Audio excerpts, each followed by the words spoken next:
زنا کول څونه غټه ګناه ده، خو تر زنا هم غټه ګناه ده چې څوک لمونځ قضا کوي، چې څوک لمونځ نه کوي. رشوت خوړل څونه غټه ګناه ده، خو تر رشوت هم غټه ګناه ده چې څوک لمونځ نه کوي. قتل کول څومره غټه ګناه ده، خو تر قتل هم غټه ګناه ده چې څوک لمونځ قضا کوي. له زناکار څخه خلک نفرت کوي، له شرابیانو څخه خلک نفرت کوي، له قاتل څخه خلک نفرت کوي، لیکن د بیلمانځ سړي سره ملګرتیا کوي او د بیلمانځ سړي سره رشتہ داری کوي. او زناکار ته مردار خور وایي، شرابي ته مردار خور وایي او قاتل ته مردار خور وایي. د خبر نه ده چې بیلمانځ سړی بېدینه سړی تر زناکار هم غټ مردار خور ده، تر شرابي هم غټ مردار خور ده او تر قاتل هم غټ مردار خور ده. بیلمانځ سړی تر زناکار هم غټ ګناهګار ده، تر قاتل هم غټ ګناهګار ده. څوک چې لمونځ نه کوي، څوک چې یو لمونځ په کس سره قضا کړي، هغه تر شرابي هم غټ ګناهګار ده، هغه تر رشوت خور هم غټ ګناهګار ده، هغه تر قتل کولو هم غټ ولا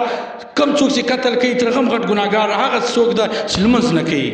حضرت موسی علیه السلام ته یوه ښځه راله، ورته ویل ای موسی علیه السلام له ما څخه ډېره سخته ګناه سوې ده، ډېره لوی ګناه راڅخه سوې ده. ته الله جل جلاله ته ووایې ما ته عفو وکړي، زه توبه باسم چې الله جل جلاله زما توبه قبوله کړي. حضرت موسی علیه السلام دې ښځې ته وویل څنګه ګناه دې کړې ده؟ دې ښځې ورته وویل ما ډېره غټه ګناه کړې ده، لیکن زړه ته مې نه لوېږي چې الله دې ما معاف کړي، زړه ته مې نه لوېږي چې الله دې ما ته عفو وکړي، ولې زما ګناه ډېره غټه ګناه ده. حضرت موسی علیه السلام ورته وویل راته ووایه کومه ګناه دې کړې ده؟ دا ښځه چوپه سوله. موسی علیه السلام ورته وویل تر څو دې ما ته دا ګناه نه یې راښولې ستا کومه ګناه کړې ده، زه هم الله جل جلاله ته ستا په باره کې هېڅ هم نه وایم. دې ښځې ورته وویل موږ الله جل جلاله ډېر عزتداره پیدا کړي وو، موږ ته الله جل جلاله دولت را کړی وو او زموږ خاندان په بني اسرائیلو کې عزتدار خاندان زموږ خاندان وو. یو وخت کې زموږ د کور څنګ ته یوه قافله راله، دلته یې واړول. نو کله چې په دغو مسافرو کې یو ځوان و، نو هغه زما خوښ شو. الله جل جلاله ډېره ښه ځواني ورکړې وه. نو زه د شپې ورلم د دغه ځوانو خیمې ته ورلم. کله چې ورلم نو ما هغه راپورته کړی، ورته ومې ویل چې له ما سره بدکاري وکړه. دې ځوان راته وویل چې زه بدکاري نه کوم، انکار یې وکړئ. نو زه ورغلم، نو ما ورته وویل چې څو د محبت خبرې را سره وکړه، څو د مینې د محبت خبرې را سره وکړه، به زه واپس کور ته ځم. کله چې زه ورسره کښېنستم نو دی مې په خبرو کې راوستی په جال ته مې رانږدې کړی. نو د ده هم زړه وسو، د ده هم شهوت راپورته سو. نو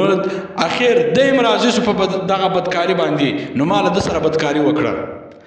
کله چې مې بدکاري وکړه نو کور ته رالم. چې کور ته رالم چې سهار سو، خلکو ما ته هغه رقم عزت راکوي لکه پخوا چې عزت راکوئ. نو زه ډېر خوشحاله سوم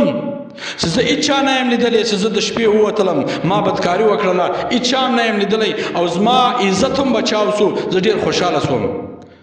داسې څه وخت تېرېدی، اخر کې زما حمل ظاهر سو.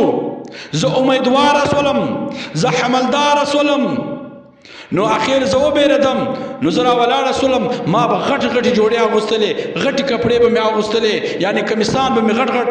اغوستل چې زما حمل خلکو ته ظاهر نه شي. که چیرې زما حمل خلکو ته ظاهر سلو نو بیا به زما پلار په شرمو وشرمېږي، زموږ خاندان به ټول په شرمو وشرمېږي. نو زموږ خاندان ډېر عزتداره خاندان و. نو اخر چې کله څه موده ووتله، چې کله مې د بچی د بېدا کېدو په وخت کې و یا هغه ته څه ټیم پاته و، نو زه ولاړم د ځنګل په طرف باندې. کله چې جنګل ته ولاړم نو هلته مې دا کوچنی بېدا کړی. کله چې کوچنی مې بېدا سو ما دا سوچ و، دا فکر مې کوی چې کوچنی مې بېدا سي زه به فورا هغه قتل کوم، وژنم به.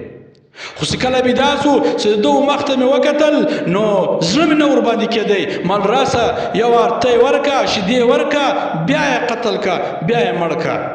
نو کله چې مې شیدې ورکړلې بیا مې ورته وکتل، هېڅ زړه مې نه پکېدو چې دی مې وژلی وای. نو بیا مې دا سوچ وکړی، دا فکر مې ووی چې راسه چې دی څه غټ سي بیا به دی ختم کې، قتل به کې. نو څه ټیم تېرېدی دی غټ شو په پښو باندې کلی نو لیکن چې زه به کله هم ځنګل ته رالم ده به رامنډې کړې زما په بخش کې به راولوېدی زه به یې تر لاس ونیولم ویل به مورې ته چېرته ولې مورې ته چیرې ولې نو زه نور هم په تکلیف شولم د ده د وجې څخه زه نور هم په تکلیف شوم ما دا سوچ کوئ چې اوس نور هم ذلیله کېږې اوس بې عزته کېږې اوس خلک در باندې خبرېږي چې دا زوی خو ستا ده دا له کومې خوا رالی دا بیا پلاره زوی له کومې خوا رالی نو ما به خلکو ته څنګه جواب ورکړی وای نو وخت کې مې راوسته په ځنګل کې ورسره پرېوتم چې شپه سوله نیمه شپه سوله نو راپورته سولم دی بې دولو نو ما ډبره راواخیستله زه د ده سر ته ودرېدلم چې اوس به دا ډبره راواخم د ده پر سر به وغورځوم او د ده سر به ور دوه مسلې کړم او ختم به سي کله چې مې ډبره راواخیستله د ده سر ته ودرېدلم د دې هلک سر ته ودرېدلم چې ډبره مې راپورته کړه ده ته مې وکتل نو دا مې زړه نه منله چې زما د زوی سر دې دوې مسلې سي دا مې زړه نه منله چې زما د زوی پر سر دې وینې راسي نو اخر مې ډبره وغورځوله رالم د ده پر غاړه مې لاس کښېښوی او خپه مې کوي کله چې مې زور ور باندې وکړ دی راویښتلو ویې ژړل ویې ویل مورې ما څه ګناه کړې ده ما ولې وژنې ما څه ګناه کړې ده په دا خبرو کې په دا دوران کې مې دی مړ کړی دی مړ سولو نو چې زه کور ته ولاړم بیا تر دا اوسه پورې هره شپه زه د خپل بچی په خوب وینم هره شپه زه عذابونه په خوب وینم هره شپه زه جهنم په خوب وینم هره شپه داسې بد خوبونه وینم کله چې هم سترګې پټې کړم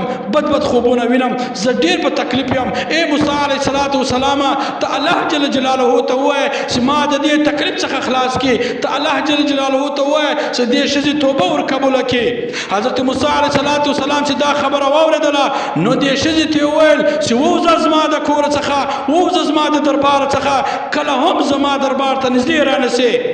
تا دونه غټه ګناه کړې ده چې په دا ټوله مځکه دغونه بل څوک به دغونه غټه ګناه نه وکړي لکه تاسې دا ګناه کړې ده د مځکې پر سر به دغه ګناه ونیسي لکه تاسې کړې ده په دې وخت کې حضرت جبرائیل علیه السلام رالی حضرت موسی علیه السلام ته ویل ای موسی علیه السلام دا ښځه هم د الله بنده وه دا ښځه چې تا جواب کړله تا پسې واخیستله دا په خپل ګناه باندې پښیمانه وله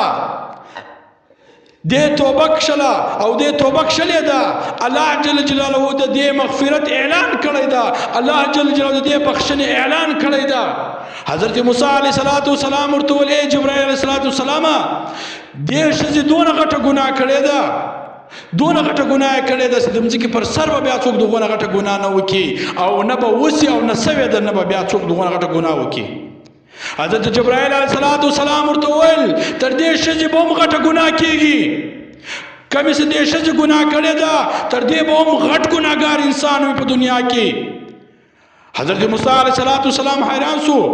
چې دا به څوک وي چې دونه غټ ګناهګار به وي هغه به تر دې ښځې غټ ګناهګار وي حضرت جبرائیل علیه السلام ورته وویل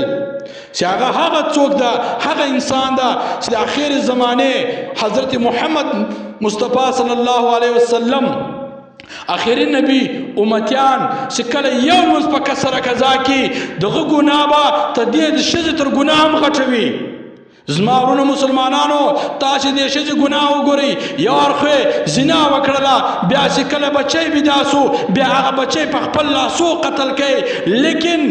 جبرائیل علیه السلام ورته وایي چې د رسول الله صلی الله علیه وسلم امتي یو لمونځ په کسره قضا کړي د هغه ګناه د دغه تر ښځې غټه ګناه چې د هغه سړي ده کم کس چې په کسره لمونځ قضا کوي یعنې د ښځې تر ګناه به هم غټه ګناه دغه سړی وي کم سړی چې لمونځ نه کوي بې لمانځي بې دینه یي نو زناکار ته ما او تا بد ورځ وایو لیکن بې لمانځه سړي سره انډوالي کوو ملګرتیا کوو سفر کوو او شراکت کوو کاروبار کوو دونه سوچ نه وو چې هغه د الله نه ده نو زما او ستا به څنګه سي چې هغه الله ته سر نه ټیټوي نو زما او ستا خبره به څنګه دی مني